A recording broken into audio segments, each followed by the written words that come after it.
মেয়েটা কোথায় গেল দেখি, এতক্ষণ কোথায় ঘুরতে গেছে বাবা। মানা, বাড়িতে আয়। কোথায়, পড়াশোনা হবে না নাকি? তাড়াতাড়ি আয়।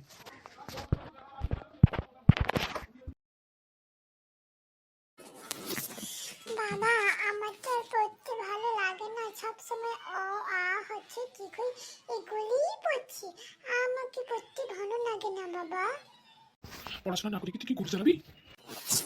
না বাবা, আমি ছোটকে বিয়ে করব, নতুন বউ সাজবো জানো বাবা। এইটুকু বয়সে তুই কি বিয়ে করবি? তোর বিয়ের বয়স না হোক, দিলেই তো আমি বিয়েটা দিব। আমি পড়বো না পড়বো না পড়বো না বলেছি, পড়বো না। না পড়াশোনা করলে আমি ঘর থেকে বের করে দিবি, তখন থেকে ছোট থেকে কোথায় নিয়ে যাবি দেখবো। আমাকে